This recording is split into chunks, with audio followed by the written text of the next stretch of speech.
এমন একটি ছোট্ট আমল আছে যে আমলটি আসলে এক ভাইয়ের প্রশ্নের উত্তরে বলতে চাই যে নামাজরত অবস্থায় মাথায় খারাপ চিন্তা আসলে করণীয় কি। এটা আসলে স্বাভাবিক যে শয়তান আপনাকে ধোকায় ফেলে দিবে, বারবার আপনার মনটা চলে যাবে।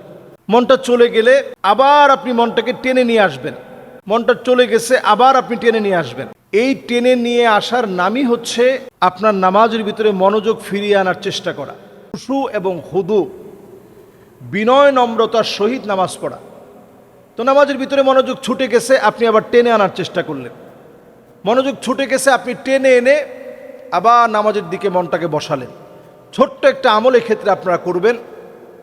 হাদিসের ভিতরে একটা শয়তানের নাম বলা হয়েছে ইখতিলাস, ইখতালিসুল ইনসান ফিস সালাহ।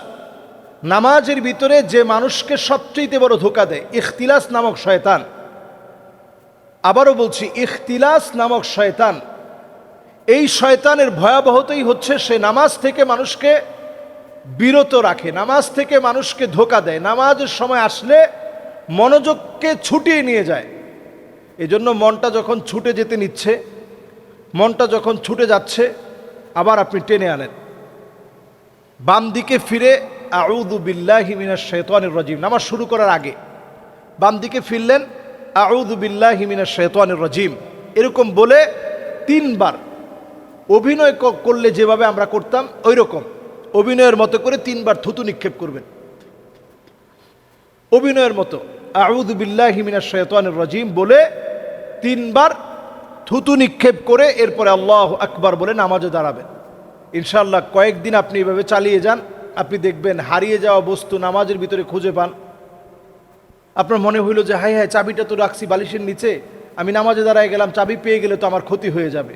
এরকম সব যেগুলো নামাজের ভিতরে ওয়াসওয়াসা দেয় সব ইনশাআল্লাহ ঠিক হয়ে যাবে। আপনার মন নামাজের ভিতরে স্থির হবে।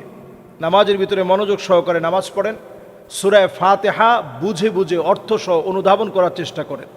এরপরে প্রয়োজনীয় যে সূরাগুলো আমরা নামাজের সূরা, প্রাত্যহিক আমাদের ইবাদতের নামাজ পড়ার সময় যে সূরাগুলো আমরা পড়ি, সূরা ইখলাস, সূরা ফালাক, সূরা নাস, সূরা আসর, সূরা কাউসার, সূরা ফিল, এই ছোট ছোট সূরাগুলো আপনি একটু অর্থসহ বোঝার চেষ্টা করেন যে আল্লাহ কি বলছে। নামাজের তাসবিহগুলোর অর্থগুলো অনুধাবন করার চেষ্টা করেন। সামি আল্লাহু লিমান হামিদাহ, আল্লাহ তাআলা শোনেন। যে আল্লাহ তাআলার প্রশংসা করে তার প্রশংসা আল্লাহ তাআলা শোনেন। এজন্য আপনি তখন বলবেন রব্বানা লাকাল হামদ, আল্লাহ সমস্ত প্রশংসা তো আল্লাহ আপনার।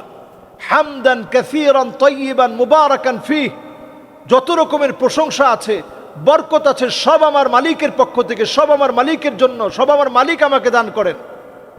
এই বিষয়গুলো একটু উপলব্ধি করে আপনি নামাজের ভিতরে মনোযোগটা বসানোর চেষ্টা করবেন। আপনি দেখবেন মন ছুটে গেলেও আবার মনটা নামাজের দিকে চলে আসবে ইনশাআল্লাহ। আল্লাহ তাআলা আমাদেরকে তৌফিক দান করুক। আসসালামু আলাইকুম ওয়া রাহমাতুল্লাহি ওয়া বারাকাতুহু।